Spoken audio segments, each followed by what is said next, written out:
Hello mech warriors, and welcome back to the Mech Lab, where we try to be a better mech commander every day. Today we'll be talking about the variable speed pulse laser, which is, in my opinion, one of the most overlooked pieces of technology in the inner sphere. There are many reasons for this. Firstly, they are a word of Blake weapon, meaning that they might leave a bad taste in some people's mouths. And secondly, they are only available starting in 3070. And lastly, they aren't really used on a lot of units, which makes them fairly hard to use unless you are playing in a campaign with custom mechs. But today I'll cover the weaknesses and strengths of this weapon, as well as go over some of the best units that carry it in canon. And we're going to answer the question, with variable speed pulse lasers, has the inner sphere surpassed clan pulse technology? So firstly, let's look at the strengths of VSPs and why we might want to take them. Firstly, at short range, they have -3 to hit. Now, they trade this off with only a -1 to hit at long range, but typically pulse lasers, you're not taking them for their long range. You're taking them to fight in close and deal lots of damage, outside of the clan large pulse laser, which is more of a sniper weapon than anything. So this automatically makes them better than normal pulse lasers once you get into that short range. -3 to hit is a big deal. That means that even if you run, you still have a net positive to your to hit rolls. So this makes VSPs extremely powerful on fast units. Now on top of this, they are actually some of the most powerful pulse lasers in the game at this range. They have descending damage brackets, similar to Inner Sphere Heavy Gauss. So the large deals 1197, the medium deals 975, 9 damage at close range. This is as powerful as large pulse lasers. And then the small pulse laser is 543. Out of the 3 variable speed pulse lasers, I'm just going to say it outright, I think the small VSP is probably the weakest. I don't really think that this weapon is very powerful overall. It does have a 246 range similar to a clan small pulse laser, but you could take 2 clan small pulse lasers for the same tonnage. However, one major advantage of VSPs is their battle value. These things are extremely cheap on battle value, and since they are quite heavy and quite bulky, you can't take that many of them, meaning that units that use these weapons end up being very battle value efficient. On top of that, they are much hotter than standard pulse lasers, although they are pretty comparable to X-pulse lasers, and the large VSP is much less heat intensive than the large X-pulse laser. In terms of range, the X-pulse lasers largely come out on top.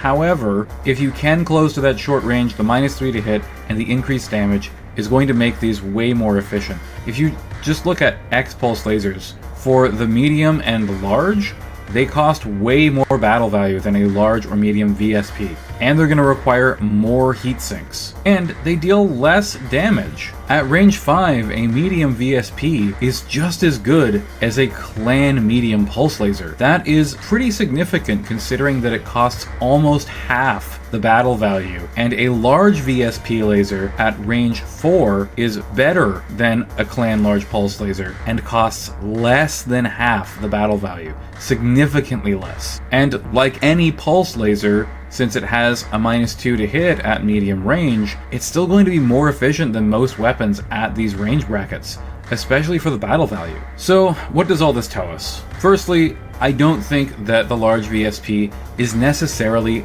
better than the large pulse laser. Clan large pulse lasers remain entirely too battle value efficient. They're extremely good because they can fight at range 14 with most other long-range support weapons, meaning that they are extremely flexible. They are ultimately still probably the best weapon in the game. But the large VSP, as a brawling weapon, a weapon that you want on a unit that's going to get in close and fight against enemy units, trading blows at that close range, this weapon is almost unmatched in its power at those close ranges. I would gladly take 2 large VSPs over an AC-20. The large VSP is dealing more damage at longer range and has the ability to fire out to range 15, still with a -1 to hit, and actually costs less battle value than an AC-20 with 3 tons of ammo. Now, critical slots of explosive ammo do reduce battle value on a mech generally, so these are still going to be a little bit more expensive on most units, but they're comparable, which is insane considering the utility that you get out of a VSP laser, and by far more damage, more consistent damage. Of course, it's going to cost a lot more heat, 7 heat versus 20, but once you've got double heat sinks, you don't really care that much about that. These are going to be your main hole-punching weapons at close range. Maybe you've got some long-range weapons to complement the large VSPs, or maybe you just go hard on heat sinks and take a bunch more lasers to fire at close range. It doesn't really matter. What does matter is that these weapons are ludicrously battle value efficient. Look at the medium VSP laser. At range 5, as good as a medium pulse laser from the clans. Does it have the same range? No, it does not. But it does more damage if you get close, and is more accurate, and costs almost half the battle value. That is insane. So on any mech that is like a close range knife fighter, something that's very mobile, the VSP laser is absolutely ridiculously good. Now in Megamech, I pulled up what I think are some of the best units that are using VSP lasers. All of these are going to be very efficient, and these aren't in any particular order. I think that all of these are very, very good.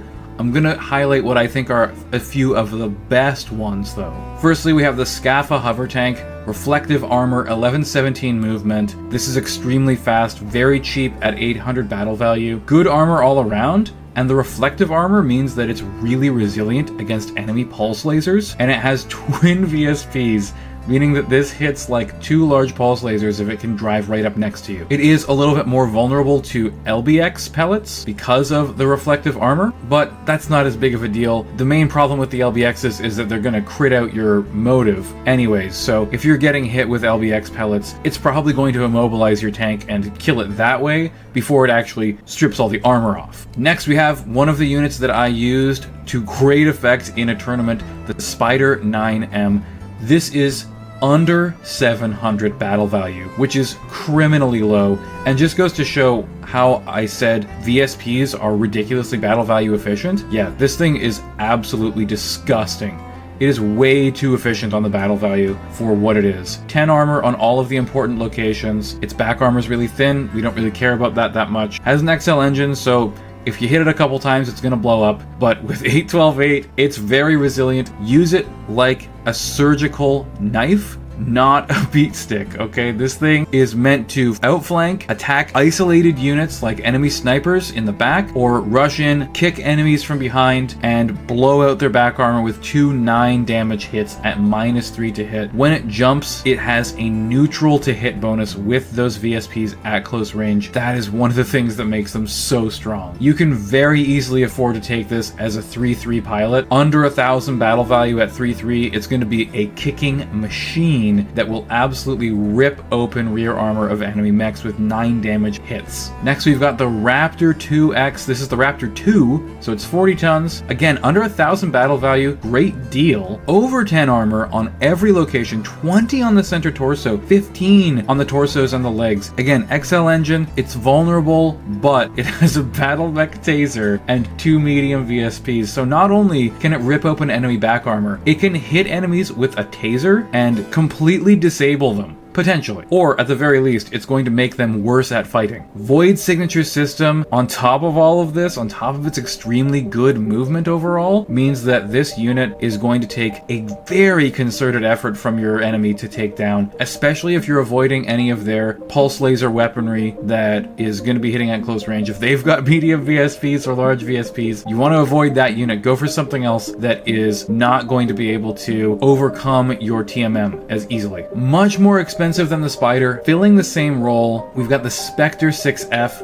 Better armor overall. It has reflective armor, again, vulnerable to LBX, but you'd probably prefer actually that this gets hit with LBX rather than big hole punching weapons, because again, XL engine, it does have a small cockpit, kind of a downside, meaning that it's not going to be able to kick as easily, but here we go, we've got the targeting computer, baby. Targeting computer on a medium VSP means that it can jump and still get a -1 to its to hit rolls at close range. That is nasty. On top of that, it has 2 improved heavy heavy medium lasers. These do 10 damage each, so you're looking at 29 damage with just the big weapons. Then you got a little ER small laser on top of that for a little extra punch. It is expensive, 1476 battle value. I would probably take 2 Spider 9Ms rather than this one unit, especially because it has a lot of heat issues, which Spider 9M also has a little bit of problems with heat if it's jumping, but that's pretty easy to overcome. Whereas with this unit, you're generating 21 heat just with the weapons. If you jump, you're looking at 29. That's going to be a lot of heat to try and dissipate. So I think this is a great unit. It's a little too expensive in my opinion to make it as good as the Spider or the Raptor. To go a completely different way from the other 3 units that we have looked at so far, we have the Sagittaire 10X. 2 light PPCs for some long range pot shots and 4 medium VSPs. That's 9 damage apiece if you can get into that 2 range. That's a 36 damage close range alpha strike. Now, it's slow. It's not what I said the VSP is good for. This is going to take a while to get into combat, but it's got a 5 jump. 5 jump means that it's still generating 3 TMM, which on top of that 288 armor is going to make it very hard to bring down. Even has really good back armor, so you can't just get around behind it and avoid that armor completely. Light engine means that it is fairly durable. You're gonna have to take out both side torsos. That's 50 damage per side. That is a lot of damage that you're gonna have to deal to this thing in order to get rid of it. Probably not the best if you're fighting on like grasslands, you know, big open fields, but in any kind of dense terrain, city fight, jungle, lots of water everywhere, rivers and stuff like that, the Sagittaire is going to be